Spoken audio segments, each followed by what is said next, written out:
My name is Anthanay Steed, and this is a snapshot of my story. So, growing up, I grew up in a two-parent household. So I wouldn't say I had a bad upbringing. I actually had a very good upbringing as far as always having a roof over my head, food to eat. We used to take family trips and stuff. You know, it was a nice upbringing. It wasn't nothing to complain about. Thinking back, I can't really remember exactly when I started to experience the abuse. I know I was in primary school, but I can't really put a year on it per se. I recall my mom and daddy arguing a lot over like my dad's infidelity and stuff. And then as I started to get older, I became the brunt of these arguments. Like my mama would take them out on me when my daddy wasn't around. He was always traveling for work and stuff like that, or he was just always working or whatever he was doing. And whenever they would argue about his infidelity, I was always like the emotional punching bag where she would take it out on me. I was pretty young, so I didn't really understand what was happening at that time. But looking back at it now, I see that, she was dealing with a lot of her own emotional baggage, trauma that she didn't get to heal or work her way through. So I did empathize with her, and I did always try to understand, like, okay, she's going through a lot. Maybe she just doesn't know how to internalize her emotions. So I made excuses for her a lot because, I felt sorry for her, always trying to figure out, like what I could do to make it better. So I always tried to beg for her approval and validation in ways that how my daddy made her feel at times wouldn't matter. Like I just wanted her to feel happy with me. So I always yearned for that. I do remember always feeling that need for validation from my mama. The first memory I have of her like really psyching out on me, I was in P5 and I had came home and I didn't have my bubbles in my hair. I had really long hair. Everybody always wanted to play with my hair. And I came home without my bubbles in my hair because my friends wanted to play with my hair. And my mama psyched out on me and chopped my hair off. That was like the first real traumatic thing that I experienced. And I was just like, why would she do this? She knows I'm in love with my hair. That was like the first lesson. It wasn't physical abuse, but what she done, it scarred me. I was like, why would she do this? Like, this is crazy. And then that same year, well, let me paddle back a little bit. My dad had two kids from a previous marriage, my older brother and my older sister. So my sister and my brother used to come over. My brother pretty much stayed with us, but my sister used to spend weekends and stuff. And I recall my mama putting a perm in my sister's hair without getting her mama's permission because she felt like my sister's hair was too coarse to deal with. And my sister used to cry. So I remember her putting a perm in her hair.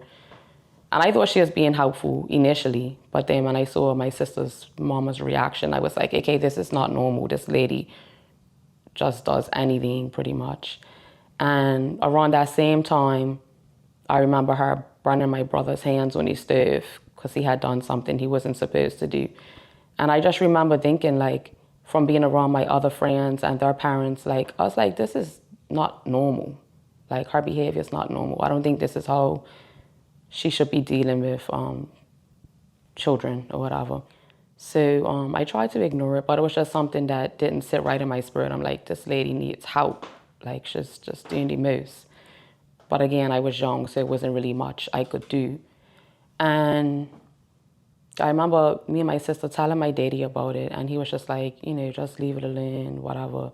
That's just how she deals with things. And then my daddy always used to empathize with her also. He used to say she had a really bad upbringing. Her granny used to abuse her. She's been in foster care. Just give her some grace. And my daddy was a very, very understanding, humble person. So he always tried to look at things from a different point of view. So that's, one good thing that I'm grateful I did learn, that personality trait from my dad. He was very empathetic and understanding despite what he put my mama through. So me and my dad always had a real good relationship. We was always really close with each other. Like I said, he was just very understanding and humble. He never used to shout, curse, anything like that. So if anything, my daddy and my daddy's side of the family, I'm just so grateful for them and how they are, because it just gave my life a little bit of balance. Because my mama was like, and then my dad's family was like, so I'm just grateful for the balance. And then as I got older, like around middle school age, um, the abuse started to like spiral out of control. Like that's when she started getting like really physically abusive. Um, and my daddy witnessed it, and he was just like, look, it don't make sense trying to explain to her that what she's doing is wrong. In her mind, she's justified with what she's doing. Like, if you're talking back or you didn't pack away the dishes, or, you know, she's just trying to teach you the structure. Like, he used to make excuses for her, but at the same time, he knew it was wrong. So he just tried to take me out of the space where he'll let me spend time over one of my best friend's houses, or he'll send me to his sister's house weekends and summertime and school breaks. His sister owned her salon, so that's how I got into doing her, because I was always around my auntie and her business, and that was pretty much like my saving grace. That was like my break away from the chaos at home. So I was really grateful for that. Every Saturday she had me there. She would take me breakfast first. Then we'll go to work all day, and she'll pay me to like make coffee for the clients, sweep up the her, and she'll just teach me about the business and everything. And I feel like that's one of the reasons why I was so fixated on becoming a hairdresser, because that was like my saving grace growing up. Share some of the experiences that you had. Gosh, like I try my best to like block it out because it makes me so emotional. But I want to say one of the worst experiences was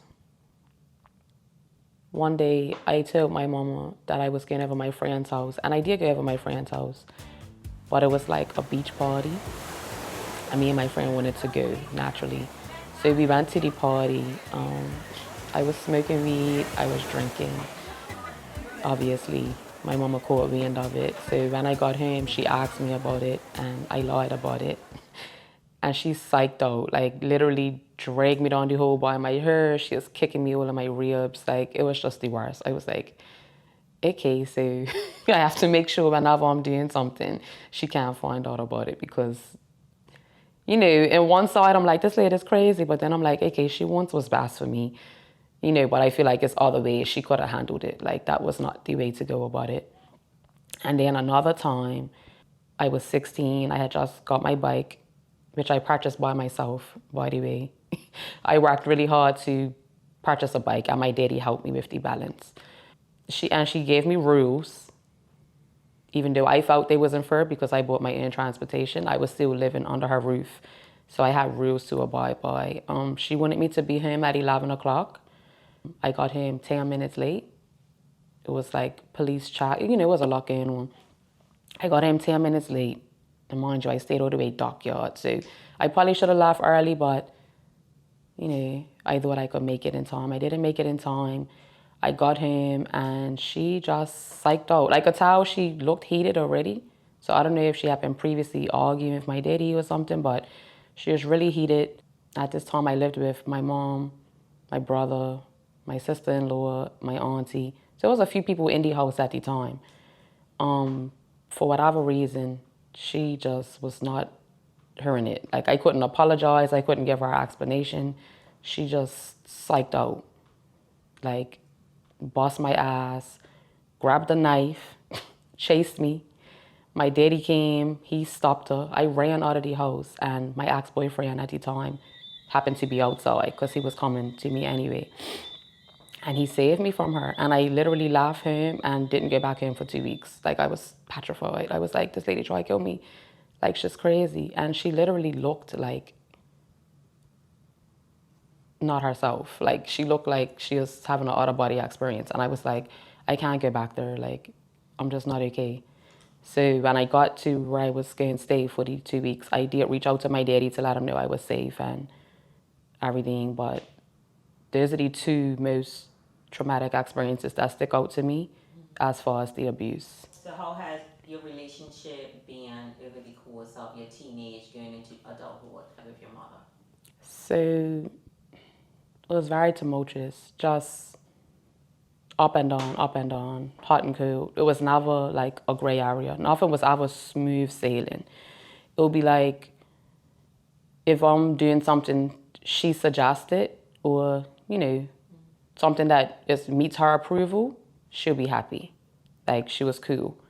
And then if it was something that I wanted to do on my own or something I wanted to experience on my own, she just always had something negative to say, like always speaking bad energy into my plans. And it really started to make me feel like the one person that should be in your corner supporting you all the time is like always dogging you and like putting a damper in your plans. And I started to notice a pattern because she had kicked me out about 3 times. I started to notice a pattern where when I was close to her, I would have the things that I need in life, but I wasn't fulfilling my purpose. Like I always felt like something was missing and I wanted more out of life. And it wasn't happening for me when she was in my life. And all the times when we were separated where like she would kick me out, or if I done something that didn't meet her approval, she would do this thing where she constantly used to like cut me off. Like she wouldn't speak to me for months at a time. Sometimes it was like even over a year where she just wouldn't speak to me. I do notice that during those times when we wasn't speaking, my life was starting to progress. Like I would see little spurts of progression where I'm like, things really go good for me when this lady's not around. But then I always felt, still that emptiness. Like I'm like, does anything really matter if it doesn't meet my mama's approval? Like, because she was always trying to pick my boyfriends or tell me what to do. And I didn't really notice it until I got like 18. But when I done things without her approval, it did work out. And in the minute I let her back in my life, it would just mess up. It would flop. And I never understood why until I got older, like until I started having children and becoming a mother. Did you believe that she loved you? Or she just had her own way of showing you? And what did that look like? I mean, I want to say that I think she did love me, but the things she's put me through is like, it's impossible for you to love somebody and do the things that she done to me. I'm not even talking about the physical abuse. The physical abuse, I mean, everybody got cut tails growing up, Like, that doesn't make you a bad parent for correcting your children. Her methods and how she corrected me, I don't agree with them. But if that's all she knew growing up, then I had to accept that. But it was more the emotional abuse and the feeling of rejection and abandonment. But I don't feel like she really loved me, because when you love someone, it's like you're putting their needs before your own. And I never felt that from her. I never felt like she was ever proud of me, or, like I never felt that from her. Let's fast forward. You had a very impactful experience last year. You open to sharing that? 2024, 2 years ago now. I am open to sharing that actually, because that's the main reason why I agreed to come on your show, because when I was going through it, the amount of outpouring of support I received from my clients and random people that don't even personally know me, I was like, I have to share my story. I was apprehensive at first about sharing my story because I'm not really someone that feels like I need to prove myself to people. That's never been who I am. I just let people think what they want about me, and the people that know me personally, my character speaks for itself. But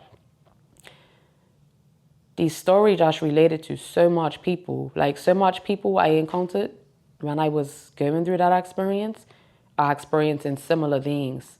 So it made me feel a little bit better going through it, because I was like, I'm not alone, and if my story can help someone else achieve their goals, or at least come out of that funk that they're feeling from not feeling validated by the mom or the parents or anyone, I definitely feel like my story needs to be told, and this was the best platform to do it, because, you guys don't gossip and stuff like that, because my name was dragged through the mud throughout that experience.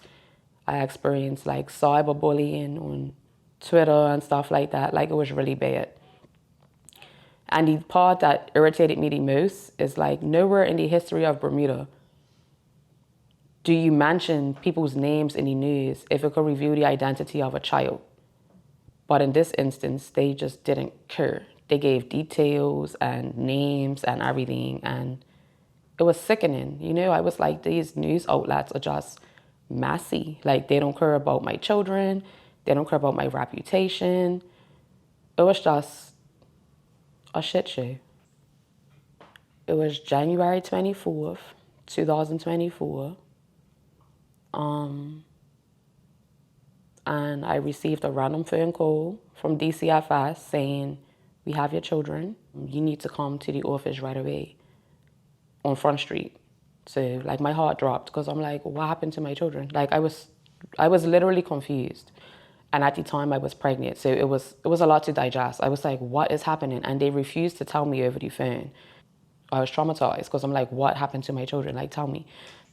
So I got to the DCFS office and they was, asking me about my children and stuff. So I was just telling them both their ages or whatever. So they was like, okay, well, we received information that you have been abusing and neglecting your children. So I was like, what are you talking about? Like, I was like, what are you talking about? Like, this is not true. Like, give me back my children. They was like, look, we're not saying we believe you or we don't believe you, but the information we received, the allegations were really serious. Like, we cannot give you back your children. So do you have someone that can take your children? So I tried to call my boyfriend's stepmama, who my youngest daughter is normally with on weekends. She didn't answer. So the next person I called was my mom, because she always answers her phone. I gave the number to the guy to call her. So the guy called her, he was like, she answered, and she said she's coming right away. She said she could only get the eldest daughter. So I was like, why would she only get the eldest daughter? Like, it was baffling to me because I'm saying, okay, she's my mama. Like, common sense, she would come get both children until we could figure this out. But nevertheless, she didn't get the youngest one. She only came for the eldest one. So my boyfriend's stepmama ended up calling back. She was in a meeting and she was able to get the youngest one. So I felt like it was a weird vibe. Initially, when the guy said, oh, she could only get the eldest one. Initially, I started to feel like, what the hell? Like, that don't even make no sense. And me and her, we were on speaking terms at the time. So it was weird to me that she only wanted to get one child. But nevertheless, she got the one child. The other child was with her grandparents. And I still didn't know what was happening. Like, I still didn't know. So I left her, still not knowing. About 2 days later, one of my daughter's godmas had called me because she had a strange encounter with my mom in the grocery store. She said my mom had approached her and she was like, oh my God, did you hear about Nay and the children? The children got taken. Her and the boyfriend have been abusing the children and neglecting the children. And she gave like details of the things I had supposedly done. So my friend reached out because she knew from jump, just from hearing the story, that it wasn't me. Like, she was like, there's no way Anthanay did this. Like, me and her are so close. We go way back. Like, I know everything she's been through. There's no way Anthanay did this. So from her telling me the conversation she had with my mom, that also set off like alarm bells in my head. Because I'm like, how does she know the details of the allegations? And nobody knows. You know what I mean? Like, I hadn't been interviewed by the police yet. I didn't know anything. Nobody knew anything. So I thought it was strange that she knew details of the supposed allegations. So, my friend just assured me, like, I'm here if you need me, call me if you need anything.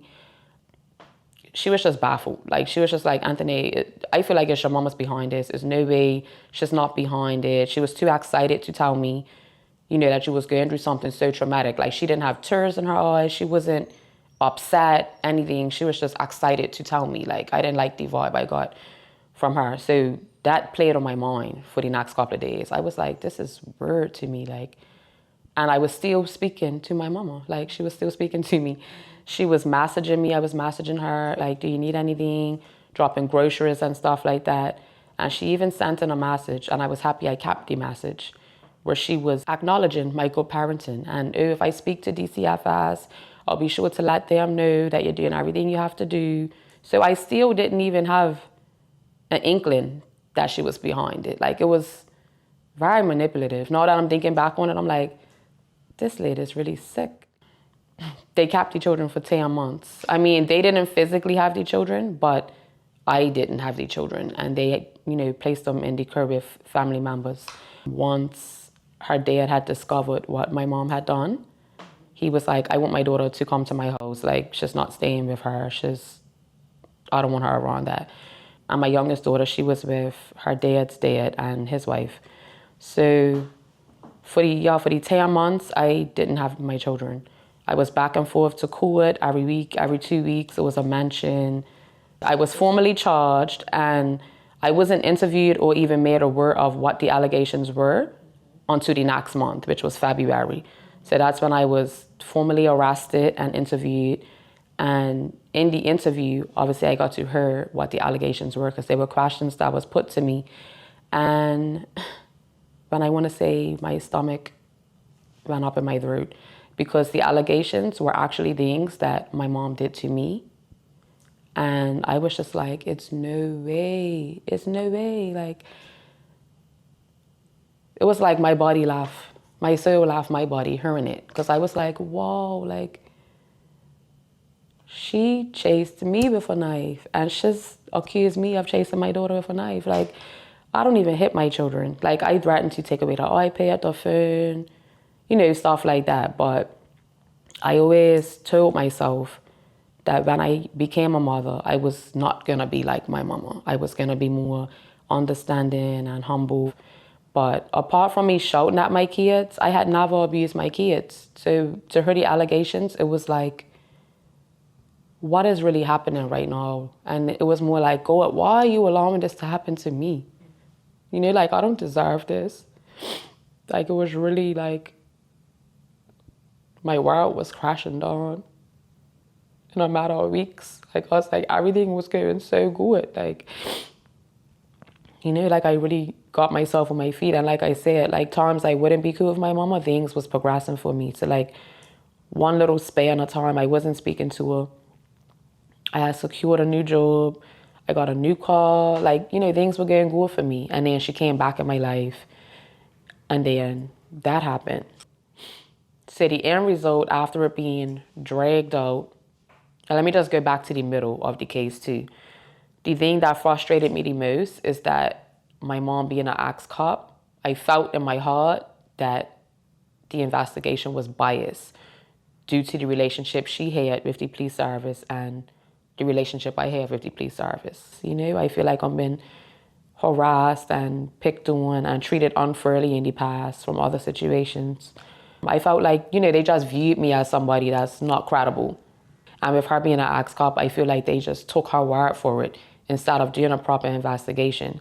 So I do want to add that from January to June, there was no investigation. It was just a complete waste of me and my children's time. They had only interviewed her and her eyebrow lady. They hadn't interviewed anyone else. Anybody worth speaking to, they didn't. So in the midst of me going through the criminal process, I also had to go through the family court process for DCFS. Every month or so, they had to keep putting out like orders for like my children to remain out of my custody. So every time we went back to court, the judge was always interested in the progress of the case, because she's like, look, like, these children are without their mother, like, what is the progress on the case? So I definitely threw the investigator under the bus in one of these court proceedings. I let her know that there has been no investigation. A proper investigation should be all angles, and then you put it together to see what makes sense.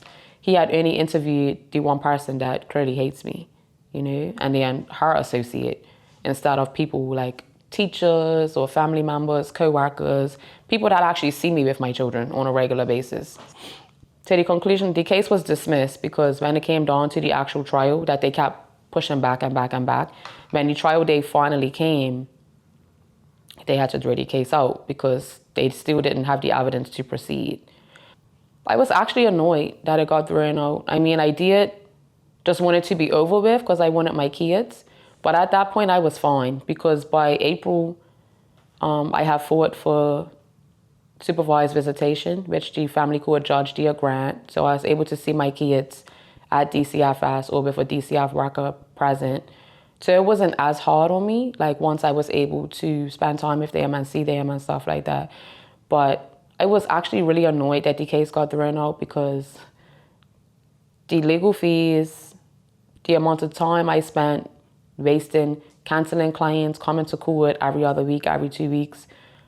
I wanted my story to be told during court. Like, I wanted to be vindicated. I didn't want it to just be dropped due to a lack of evidence, because now the person that was responsible for all this is just like living the life with no consequences.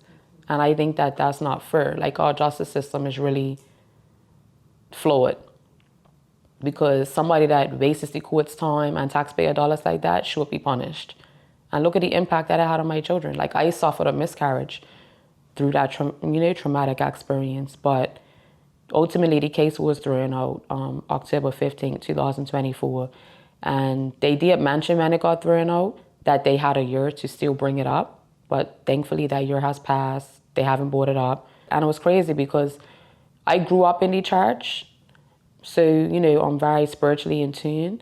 But I had never really heard God talk to me until this time. Like, I was by myself. My boyfriend wasn't there. My children wasn't there. I didn't have my mama. I even had stopped speaking to my sister at that time because clearly our thoughts just weren't aligned, So I was literally by myself. Like, I even downsized my apartment, everything. And in that time, I was just like, what am I going to do with this time so that it's not a waste of time? And I started my product line during that time. Like, I didn't miss a beat. I went to work every day. I even worked the first day of cup match.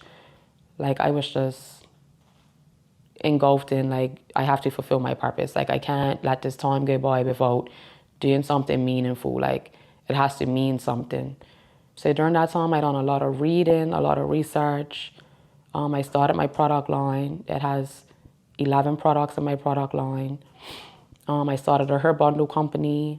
I was grateful for the experience. Like, looking back on it, obviously in the midst of it, you can't really appreciate the isolation, but you have to be mindful. Like, God does definitely separate you when he's trying to get your attention. He would remove everything from you to, like, get your attention and make you focus on what your purpose is supposed to be. So October 15th came, they threw out the case. I picked my children up from school that day. I was happy to have them back, but I do feel like I still haven't fully healed from it. The betrayal, and, I was dealing with that for 10 months, and then I just went right back to being a parent. Like, I didn't really get a chance to process things like that. So I am currently in counseling. I get a family counseling with my children as well, but I don't really think it's something that I'm going to fully recover from. But my hope is that my experience will help someone else get through their experience. And when I was going through that, my prayer was just for God to just lead me down the right path, give me the courage and the strength to get through it, and to help me realize that I was made for more.